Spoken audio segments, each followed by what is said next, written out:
Fala, turma! Olha, hoje começamos mais um programa aqui na Rádio Paraná Oficial. Eu tô aqui com a doutora Mariane, como é que fala? Josviak. Isso mesmo. Isso mesmo, ela que é procuradora do trabalho, uma referência aí na aprendizagem. Quero agradecê-la aqui, aceder um pouquinho do seu tempo para a gente conversar sobre aprendizagem aqui no programa Fala, Turma. Então, é uma satisfação estar aqui no seu programa, Luan, e falar de um tema que nós gostamos mesmo, que é a aprendizagem profissional, porque ela faz a diferença na vida de muitos adolescentes e jovens. Você sabe, doutora, a gente estava conversando aqui no bastidor, eu tive duas oportunidades de ser jovem aprendiz. Meu primeiro emprego como aprendiz foi no Grupo Angeloni, né? Via pela Gerar, que é uma instituição muito séria que trabalha com a questão da aprendizagem. E depois eu tive a oportunidade de ser também pela Gerar maior aprendiz na Furukawa. Então você pensa, eu fiz comércio e varejo, tenho a minha certidão lá de conclusão de curso em comércio e varejo, aprendiz em comércio e varejo, depois aprendiz numa indústria, né? Então, pra gente, como primeiro emprego, é muito bacana, mas eu queria que a senhora contasse um pouco aí da tua trajetória com a questão da aprendizagem e, principalmente, quantos jovens, nesse tempo que você tem trabalhado no Ministério do Trabalho, conseguiram atingir na aprendizagem no estado do Paraná? Então, eu noto por você que realmente a aprendizagem fez a diferença na sua vida. Muita. E, com certeza, na vida de muitos adolescentes e jovens no nosso país. Nós temos uma possibilidade enorme de contratação ainda de aprendizes. No Brasil todo, nós cumprimos em torno de 50% da contratação. 50% a 60%. Então, há muita necessidade ainda de que as empresas entendam que essa legislação é obrigatória para empresas de médio e grande porte, que devem contratar de 5% a 15% de aprendizes, e que os aprendizes venham atrás dessa vaga, os futuros aprendizes. Porque realmente muda sua vida profissional e sua vida pessoal também. E nós vemos que, desde que nós estamos na aprendizagem, nós começamos quando ainda não existia a Lei 10.097 de 2000. Uhum. E aí era o encaminhamento das guardas mirins para transformação, no sentido de que houvesse vínculo empregatício. E foi pesquisado, conversado, buscado alternativas, e se achou a lei da aprendizagem, que antes era só do SENAC e SENAI, como alternativa. Era uma lei de 1943, só que ela foi expandida, criaram novas entidades em 2000 que poderiam fazer aprendizagem. A partir daí foi crescendo cada vez mais o número de aprendizes no nosso país. Não, e muito bacana, não, vou fazer uma ressalva também. Eu tive um período, só que foi um período menor, eu trabalhei 6 meses pelo CIEE na Caixa Econômica Federal. Como aprendiz. Como aprendiz também. Então, ó, eu me lembrei agora, nesse tempo de trabalho, né? Eu tive três processos de aprendizagem. Pelo CIEE ou pelo CIEE. A indicação minha foi pelo CIEE, tive que encerrar o contrato por questões pessoais e familiares, que eu tive que mudar de Curitiba, mas você vejam, 3 processos da minha vida de trabalho foram de aprendizagem. E eu aprendi, literalmente aprendi muito. Porque no meu processo de aprendizagem no Angeloni, eu iniciei como frente de caixa, né? Sendo empacotador ali, como todo aprendiz inicia.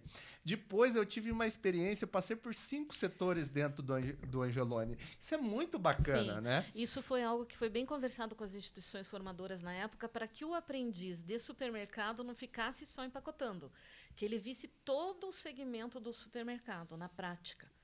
Porque senão ele ia se desestimular. Então, que ele visse todo esse processo. Não, isso e assim, para mim é uma formação sensacional. Depois eu fui trabalhar no RH, tive uma experiência junto na gerência ali, auxiliando nos processos administrativos na gerência.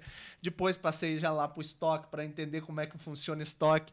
Então você veja, uma aprendizagem minha de 2012 a 2014, que eu tive 2 anos de contrato no Angeloni.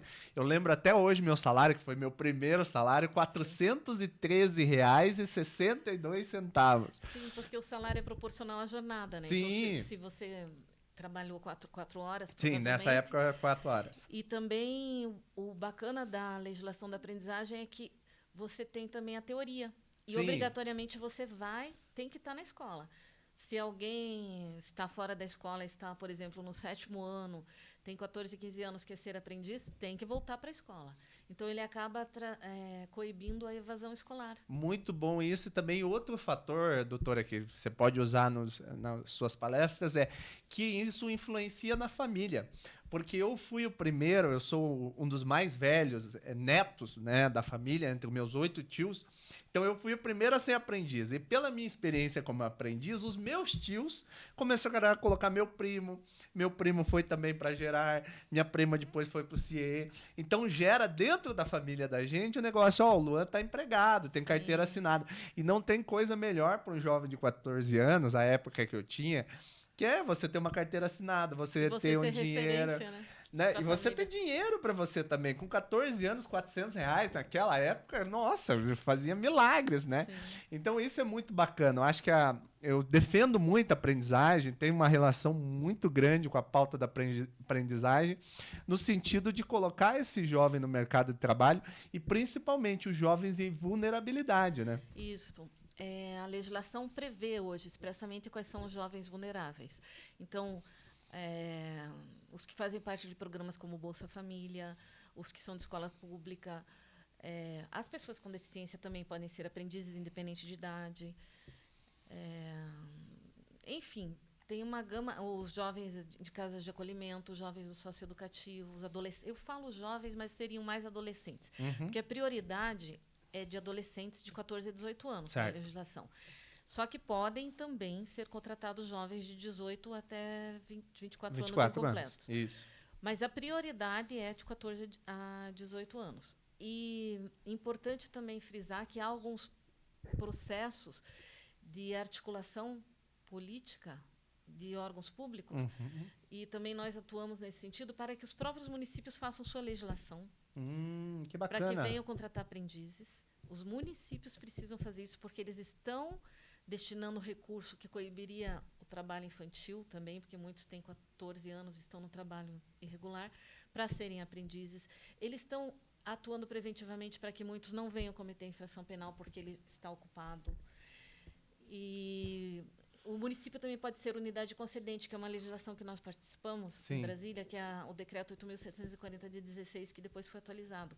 Porque as empresas de difícil contratação não tinham onde colocar aprendizes. Então, elas ingressaram com ações,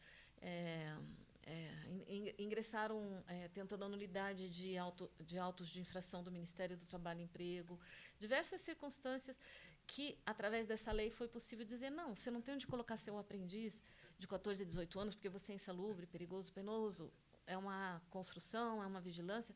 Você pode colocar, sabe aonde? Dentro de um órgão público. Sim. Se ele for unidade concedente. Você pode colocar também dentro de uma instituição sem fins lucrativos e você pode ainda fechar com a possibilidade de contratação dentro do sistema fechado. Hoje estão sendo discutidos 2 termos de convênio. Um é o projeto AJA, que é Jovens de Acolhimento, que já aconteceu no Tribunal de Justiça. Na época foi uma empresa, a empresa Madeiro, que trabalhava, que para eles não trabalharem na cozinha com instrumentos perfuro-cortantes, que seria proibido de 14 a 18 anos, eles optaram por contratar e colocá-los dentro do Tribunal de Justiça, que foi um programa muito bacana. E agora a gente quer retomar esse projeto com mais órgãos públicos ingressando, o próprio Ministério Público, para que a gente venha contratar jovens vulneráveis, sendo unidades concedentes. Porque o Ministério do Trabalho e Emprego tem lá a necessidade de colocar os aprendizes em unidades concedentes, mas faltam. Então, os municípios podem dizer, a partir de agora seria unidade concedente, num decreto.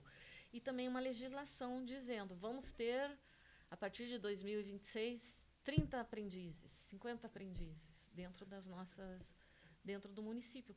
Porque daí ele está incentivando o desenvolvimento na comunidade. Não, isso é sensacional, porque, vejam, o meu caso, né? Tive 3 experiências de aprendizagem e para minha formação pessoal mesmo, depois de procura de outros empregos, fez uma diferença fundamental. Sim. Porque hoje se fala muito do jovem para entrar no mercado de trabalho ter uma experiência. Mas eu depois tive a oportunidade, hoje eu trabalho no escritório, e quando eu fui levar o meu currículo, ó, que bacana, você tem experiência em administrativa numa grande rede de supermercado, né? Para entender o funcionamento de uma grande rede de supermercado. Depois, na Furukawa, eu tive à frente trabalhei junto ali no setor de laboratório do próprio Furukawa. Então, você veja, a minha experiência na aprendizagem foi sensacional. Sim. Tanto de entender como é que funciona uma indústria metalúrgica hoje, que era a Furukawa, até entender um comércio varejo, né? Então, você sai de lá com uma formação muito bacana. Realmente, você já trouxe o teu currículo pronto no início da tua carreira profissional. Era novo e já tinha um currículo de trabalho. Sim, e faz total diferença para Faz. contratação. Mas, doutora, para falar um pouquinho mais rapidinho, eu gostaria se você falasse sobre os projetos dos jovens em vulnerabilidade e os jovens de conflito com a lei, que a gente estava conversando aqui do lado. Tinha falado dos projetos do AJA, Sim. que é o Jovens de Casas de Acolhimento, e tem também o Egressos, que nós Sim. estamos trabalhando. O Egresso seria a seguinte ideia. Em 2004 foi fundado o Fórum de Aprendizagem aqui no Paraná. Esse fórum incentivou em 2008 a criação do Fórum Nacional e outros que foram criados. Que bacana. Como lá tem várias instituições, elas muitas vezes precisam sim de pessoas cadastradas para encaminhamento a vagas. A ideia é pegar os jovens também, além de socioeducativo, casa de acolhimento, outras vulnerabilidades, os egressos do sistema prisional. Por quê? Porque o jovem de 18 a 22 anos, que ele já cumpriu uma pena no sistema prisional, já cumpriu uma pena, atuaríamos no sentido de que, depois de 2 anos do cumprimento da sua pena, esse nome dele ele pode ser, seria uma terminologia mais criminal, que não é minha área, que é mais trabalhista, mas ele pode ingressar com uma ação para que não conste que ele pertenceu ao sistema prisional. Sim. Então, nós chamaríamos a Defensoria Pública para fazer esse projeto, é isso que a gente está tentando implantar, Tribunal de Justiça, Ministério Público, e faríamos um fluxograma e um convênio. Esse fluxograma que está sendo já construído, quando indicado quem é esse jovem pelo DPEM, etc., indicado quem é esse jovem que quer trabalhar, nós encaminharíamos para as diversas instituições do Fórum de Aprendizagem.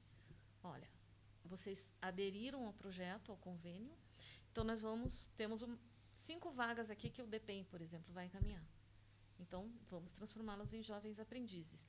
Nós não entendemos que seja necessário trazer o histórico anterior dele.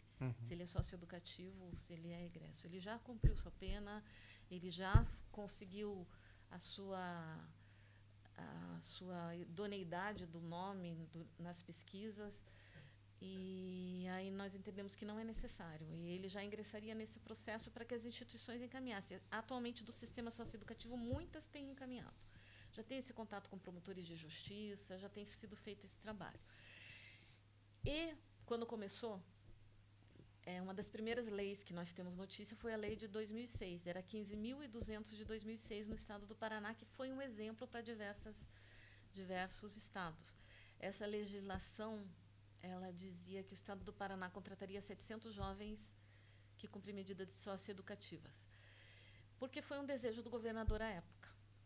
Ele fez isso e foi atrás, eu não sei se citaria. Pode falar, governador Roberto Requião, né? Foi o governador Roberto Requião, e que ele fez com que essa lei realmente existisse no nosso país. Nós ajudamos a construí-la, os termos, para que não fosse só estágio, fosse sim aprendizagem.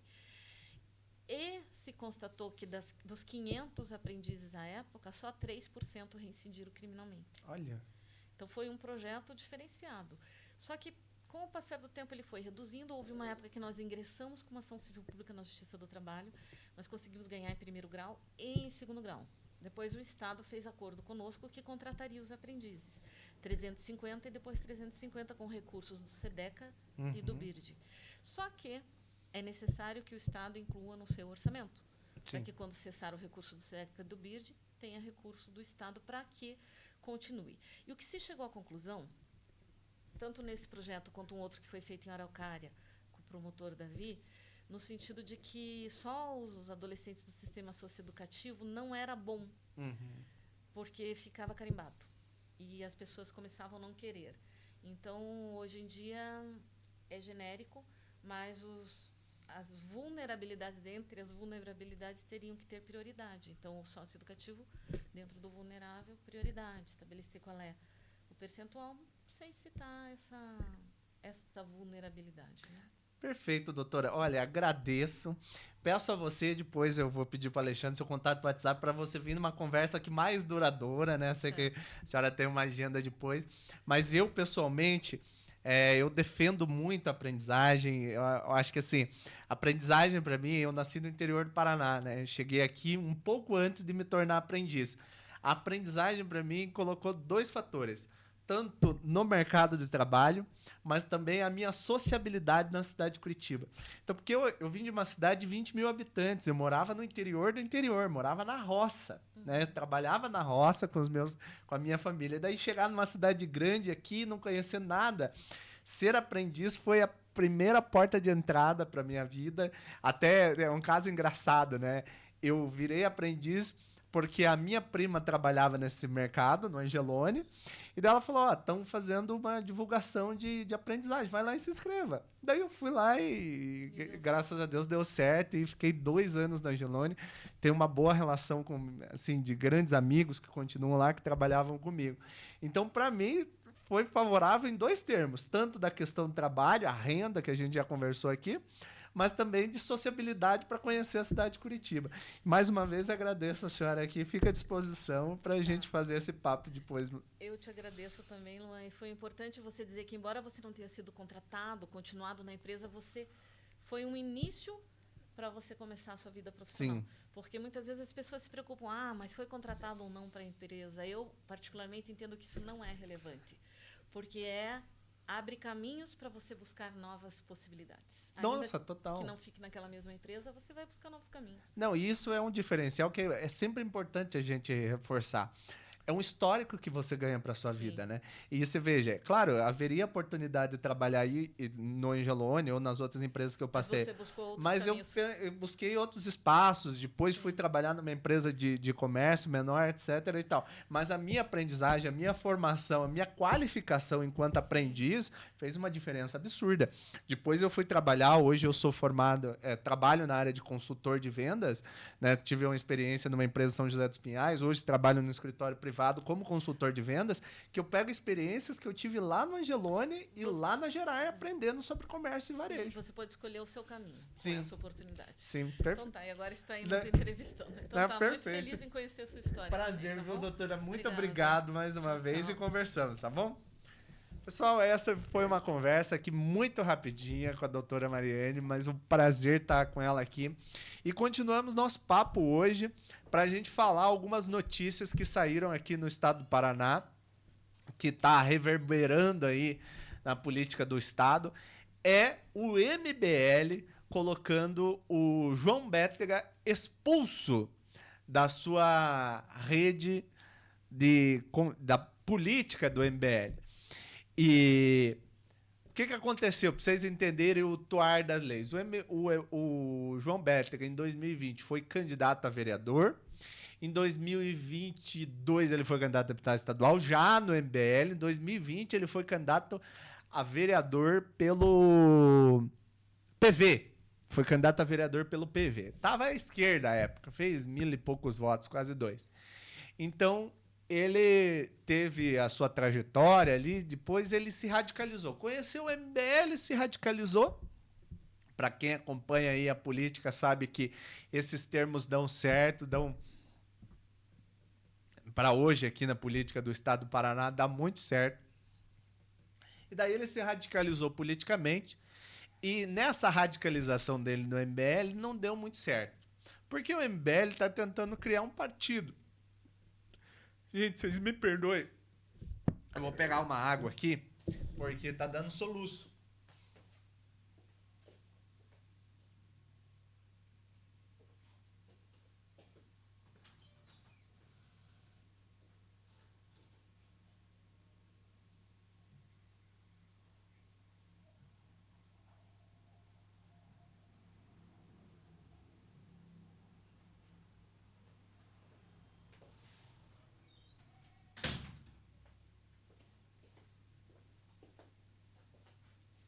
E daí, nessa radicalização do MBL, ele colocou, né, na sua formação, enfim, no seu trabalho, esse bolsonarismo no estado do Paraná. Então, o que aconteceu, gente? Ele se radicalizou e vai para o MBL, só que o MBL tem uma linha de atuação, uma vertente de atuação muito bacana, bacana não, mas assim, muito profissional, de um certo fiscalismo. Daí o que aconteceu? Teve um caso específico da cidade de Curitiba, do Instituto de Turismo, que há uma denúncia aí como é que eu posso dizer? De propina de um servidor do Instituto.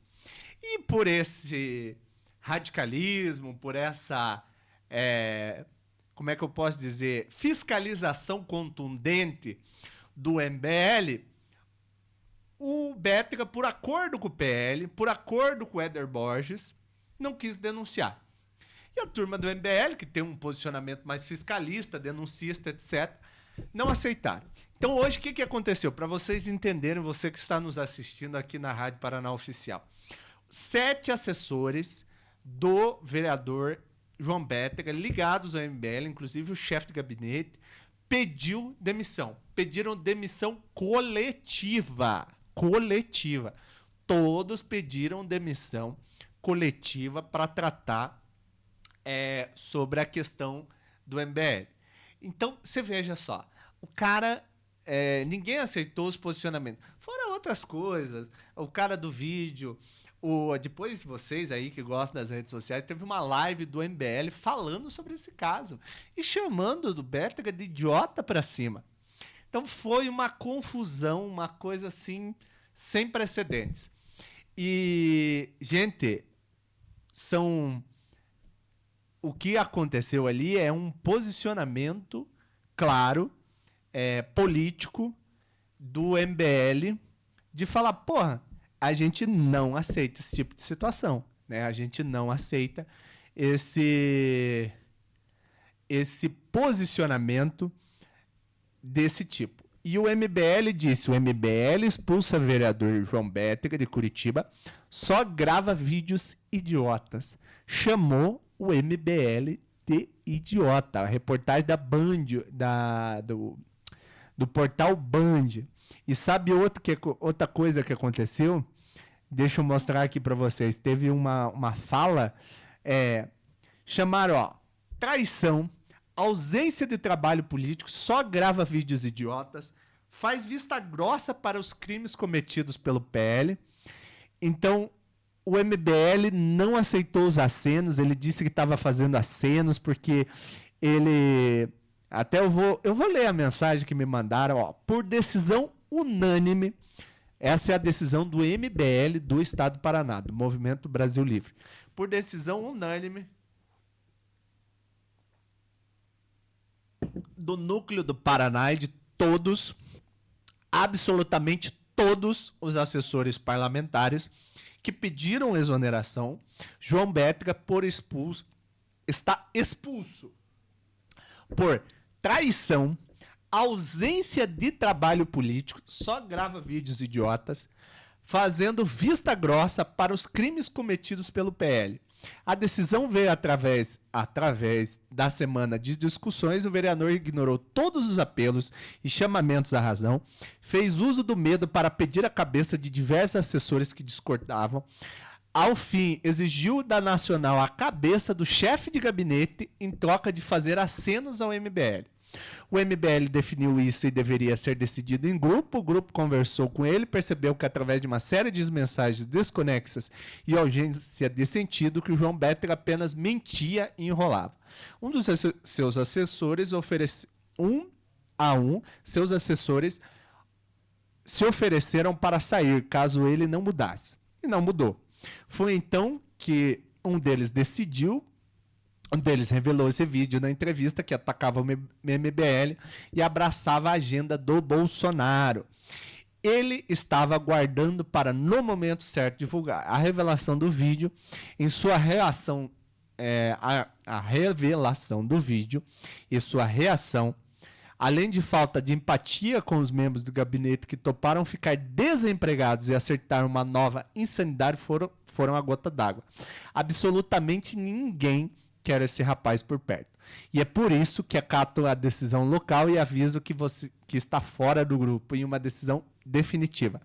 O time de Curitiba tem todas as conversas e deliberações para esclarecer todos os detalhes. No caso mais insólito de traição, despreparo para quem já viu 11 anos do MBL. Um rapaz que nega fazer o mandato, apenas gravar vídeos, e que vive de debater com moradores de rua e senhores de idade, e que se nega a sequer divulgar seus próprios projetos de lei, que tem vergonha do grupo que elegeu, só poderia ter um fim destes. Fico triste e me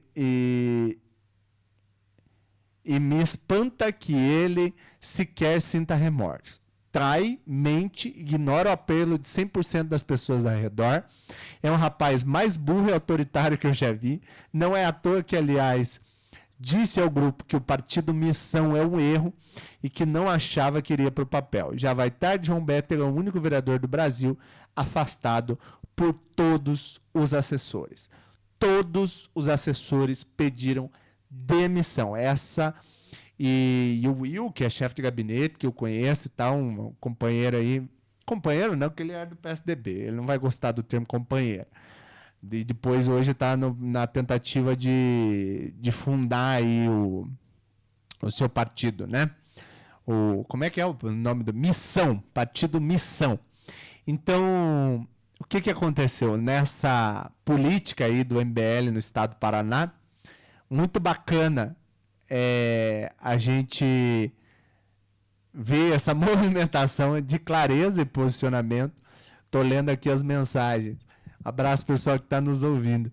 Mas uma missão aí, um posicionamento político fundamental para o MBL. Na semana que vem, a gente vai chamar aqui o Will, que é o diretor do MBL, para falar sobre a sua posição, né, nisso tudo, e para falar sobre a situação política que enfrentou o MBL no estado do Paraná. E, cara, vai ter que mudar muita coisa, assim.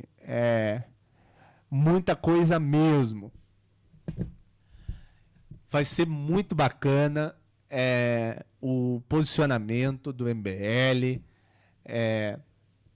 Cara, marcou uma posição muito importante mesmo, assim, porque o posicionamento político hoje no estado do Paraná e no Brasil de forma desconexa, né? Mas o posicionamento político, ele precisa de clareza.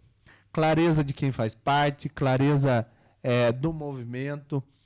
E, cara, assim, é a primeira vez na história do Paraná, é a primeira vez na história do Brasil. Eu não conheço nenhuma história de os assessores, todos os assessores da casa falarem, cara, não dá para trabalhar com esse vereador. E você sabe que eu sempre falei, pode entrar, fique tranquila. Sabe que eu sempre falei que é difícil quando você pega um cara que não é convicto dos seus posicionamentos, que faz para dar like, etc. e tal. É melhor ter uma pessoa convicta do que uma pessoa que não tem convicções políticas. Por que, inclusive já me perguntaram isso, por que o programa Fala Turma nunca trouxe aqui o João Bétega? Por quê? Porque o João Bétega, ele faz uso de uma mentira. Ele é uma mentira. Ele faz uso para simplesmente se vangloriar nas redes sociais e, como disse o posicionamento aí do bastidor do MBL, de que ele usa moradores de rua e senhores de idade para se valorizar politicamente. É isso. É triste ver que o mandato igual do João Bétega se resuma a vídeos com velhos e para entregar aí o seu posicionamento nas redes sociais. É difícil pra caramba de ver que as redes sociais têm esse papel, mas é um cara que simplesmente, acredito eu, não vai ter muito futuro na política, porque o principal grupo de apoio dele largou o cara. Né? Até brincaram num grupo de WhatsApp, se alguém precisar de emprego, mande currículo pro Bétega, porque ele não tem mais assessoria.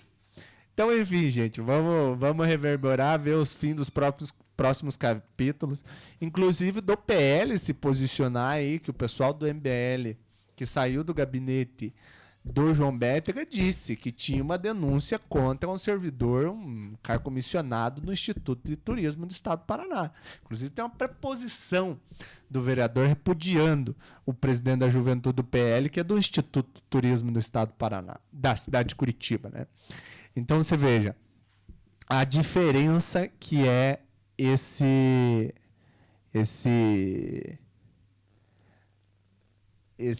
a diferença que é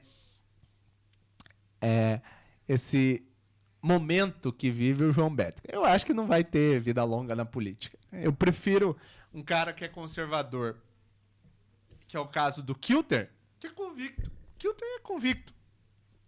Ele acredita naquilo, acredita no Novo, acredita no PL, nessas políticas aí. Mas o João Bétega é um falastrão. É um cara que usa das redes sociais para se vangloriar. É triste ver que a política no estado do Paraná resumiu isso. E tem outra coisa, para a gente terminar, daqui 10 minutos, tem uma coisa que eu sempre gosto de reverberar aqui, porque o Alexandre sabe que Luan Azevedo é informação de pesquisa. Eu sei que pesquisa não ganha eleição, mas faz diferença, viu, gente? E saiu uma pesquisa essa semana do Instituto, até tá com a pesquisa aqui na mão, da Neocamp, cenário eleitoral do estado do Paraná e presidência. Aqui no estado do Paraná, eles fizeram uma pesquisa. E a pesquisa de primeiro cenário tem o senador Sérgio Moro. Ó, primeiro cenário, gente. Senador Sérgio Moro, 36%, deputado estadual Requião Filho, 12%, Greca 10%, Cida Borghetti 4,2%, NVR 3,7%, Guto Silva 3,5%, não sabe 18%, branco e nulo. Então, nesse cenário, o Sérgio Moro quase que ganha. Não, no caso não, mas 30% está bastante. No segundo cenário, o Sérgio Moro tem 33%, Greca tem 12%, Requião Filho tem 11%, 11,9%, Greca 12,1%, Alexandre Cury 10,2%, Paulo Martins 8,1%, NVR 4,6%, não sabe 12% e brancos e nulos 6,2%. Você veja, 12% para o Paulo Martins é que os bolsonaristas não têm candidato. Terceiro cenário é o governo do estado. Sérgio Moro e Cristina Vice. Cristina Gremel. 43%. Alexandre Cury e Rafael Greca, 18%. NVR Renato Freitas, botaram Renato de Vice, não sei porquê, 8,3%. Não sabe, 17%. Brancos e nulos, 11%. E temos o terceiro cenário de governador. Sérgio Moro, 43%. Alexandre Cury e Greca, 18%. NVR, 8%. A rejeição. O Requião Filho tem 22% de rejeição. O Sérgio Moro, 19%. O NVR, 13%. Cida Borghetti, 12%. Alexandre Cury, 6%. Rafael Greca, 6,2%. Guto Silva, 2,2%. E Paulo Martins, 2,1%. Você veja que nesse cenário, o candidato a governador Rafael Greca é o que menos tem rejeição e é o que melhor tem pontuação, no meu entendimento. E é o candidato do governo, né? Vamos ver. E ao Senado, Cristina Gremel, 18%, Gleice, 14%, Felipe Barros, 12%, Beto Preto, 10%, não sabe, 28%, brancos e nulo. Cenário 1, Deltan Dallagnol, cenário 2, 20%, Cristina Gremel, 18%, Zeca, 10%, Felipe Barros, 9%. Você veja que o Felipe Barros cai profundamente quando o Deltan entra no páreo. No cenário 3, Deltan Dallagnol, que cresce muito, a Cristina 15%, não botaram o Ratinho aqui, botaram o Ratinho como candidato a presidente. E aqui a pesquisa para presidente, aqui eu acho que essa pesquisa saiu da Casa Civil, hein? Ratinho Júnior para presidente, 35%, 35,3%, Tarcísio de Freitas, 21%, presidente Lula, 20%, Ciro Gomes, 3,9%, Romeu Zema, 2,3%, Ronaldo Caiado, 10%. Não, é 2,3%, Ronaldo Caiado, 0,5%, não sabem, 10%, brancos e nulos, 6%. Presidente por região, né, que daí coloca as regiões, mas a rejeição para presidente o Lula tem 60%. 60, 59,5. 59,5. Vamos ser justos com o presidente Lula. 59,5 de rejeição. Ratinho tem 9,2. Tarcísio 6,8. Ciro Gomes 6,5. Romeu Zema aqui no estado do Paraná. Então você veja que o cenário está embolado. Tá certo que a eleição não começou e político se pauta muito muito pelas redes sociais, pelas pesquisas, pelo Instagram, por muitas coisas assim, mas ela mostra que o cenário eleitoral aqui do estado do Paraná está completamente aberto. E tem um fator que essa pesquisa não mostra, que eu acho que é o que os institutos de pesquisa precisam fazer, se o governador Ratinho Júnior apoiar um candidato, faz você votar ou não? Porque eu acredito que o Ratinho tenha uma certa transferência de votos no seu eleitor. Isso precisa ser pesquisado. Se a pessoa vai aceitar votar porque o Ratinho está indicando. Então tem que ver isso também. Porque o candidato do governador Ratinho Júnior, do coração, todo mundo que é da política sabe, é o Guto Silva. Inclusive colocou ele na Casa Civil. Na Casa Civil não, na Secretaria das Cidades. A secretaria que forma governadores no estado do Paraná. A secretaria que elegeu o senador Roberto Requião. Roberto Requião, para quem não lembra, saiu da prefeitura de Curitiba e foi ser secretário das cidades. À época, o nome era Desenvolvimento Urbano. Foi ser secretário da SEDU, se elegeu governador. O Ratinho, governador Ratinho Júnior, foi secretário do Beto Richa. Ninguém fala sobre isso, mas o Ratinho foi secretário de Desenvolvimento Urbano do governador Beto Richa. Então você veja, tem dois aí. O ex-governador Roberto Requião foi secretário da SEDU no governo do Álvaro Dias, né, que bem avaliado, etc. e tal, e o Álvaro no governo apoiou o Requião para ser governador na década de 90. Claro que a eleição de 2003 já tinha sido governador, senador, 8 anos e tal, era outra eleição. Mas para a criação do Roberto Requião como governador do estado do Paraná, foi necessária a entrega da SEDU para o governador Requião. E a mesma coisa, o Beto Richa entregou a Secretaria de Desenvolvimento Urbano, inclusive atrapalhou a gestão de Curitiba, inclusive fez muita maracutaia nessa secretaria, desfez contratos de integração do transporte coletivo por processos eleitorais, tudo para tirar voto da capital, porque tinha perdido numa eleição em 2012. E política é assim, meus companheiros. Em 2012 ele perdeu a eleição, 60-40. 2018 se elegeu governador do estado do Paraná. Claro que ele é bem votado, o pai dele é um conhecidíssimo, mais conhecido que Coca-Cola, mas, minha gente, vamos lembrar, o governador Ratinho Júnior faz política, e aquilo lá, a República de Jandaia não dá para brincar com a República de Jandaia, porque eles sabem ganhar a eleição, sabem disputar a eleição, e eu acho o Sérgio Moro está muito bem. Tem muitos políticos que estão indo para a linha do Sérgio Moro, querendo agradar o Sérgio Moro, e piriri pororó, mas digo a vocês com a maior convicção do mundo, não é fácil ganhar contra a máquina do governador Ratinho Júnior. Porque o governador Ratinho Júnior fala bem, se explica, tem uma caiu, mas não quebrou. Falei do Ratinho, derrubei o copo.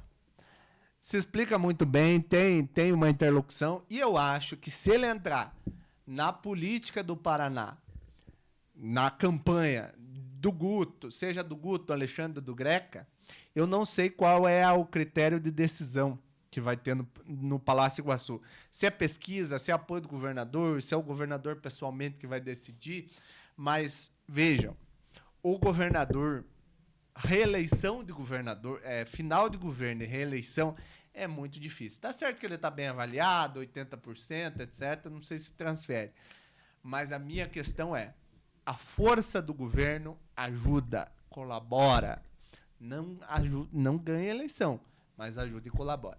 O Sérgio Moro está bem, o Sérgio Moro vai ter que se acertar agora nesse negócio da União Progressista, né? Porque ele faz parte da federação do União Brasil com o PP. Será que ele aceita a Cida Borghetti de vice? Porque é óbvio que o nosso amigo Ricardo Barros vai querer colocar a Cida de vice. Né? Ele emplacou a Cida no último mandato do governador Beto Richa, para o governador Beto Richa sair para o Senado, inclusive saiu e levou uma lambuja de voto, não perdeu a eleição para o Senado. Prenderam ele também, né? Vamos lembrar, Lava Jato. Então o Beto vai trabalhar muito contra o Sérgio Moro. O pessoal pensa que o Beto morreu, que o Beto não tem sua influência. Tem, um cara que foi governador do Paraná tem sua influência, tem seus contatos, sabe como é que funciona o riscado.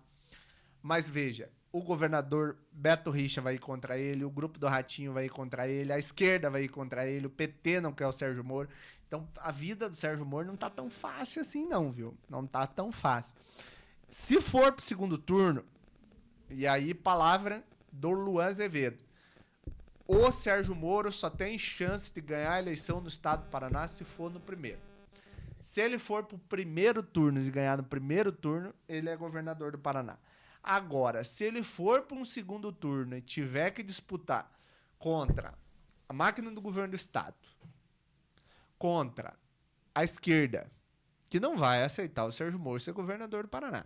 Eu duvido, é perigoso o Arilson Chiorato, presidente do PT, sair de cidade a cidade pedindo voto para o candidato do PSD, de qualquer outro partido, para que não seja o Sérgio Moro. Então, se ele for para o segundo turno, eu acho que vai uma eleição igual à eleição aqui de Curitiba, onde você tinha a máquina do governo trabalhando pesadamente para a eleição do querido Eduardo Pimentel. Agora, se ele ganhar no primeiro turno, ele é governador. Agora, se for para o segundo turno, perde a eleição. Porque vai ser todos contra o Sérgio Moro. Já estão agora todos contra o Sérgio Moro. Na verdade, o necessário mesmo é o governador Ratinho Júnior entender que o PL tem que ter um candidato a governador. O problema é se o candidato do PL for para o segundo turno, né? Não for o candidato dele. Daí é um salve-se quem puder. Mas, minha gente, foi uma conversa rápida hoje. Amanhã vai ter eventos políticos aí, vou contar mais depois. Provavelmente o deputado Requião Filho lance sua candidatura a governador do estado do Paraná, às 19 horas amanhã. Então vai ter muitos eventos políticos, a política só está começando. E, minha gente, até sexta-feira eu vou conversar com o Dr. Fabrício Kleinman, que é presidente, que é do questão do Fórum Nacional Previdenciário.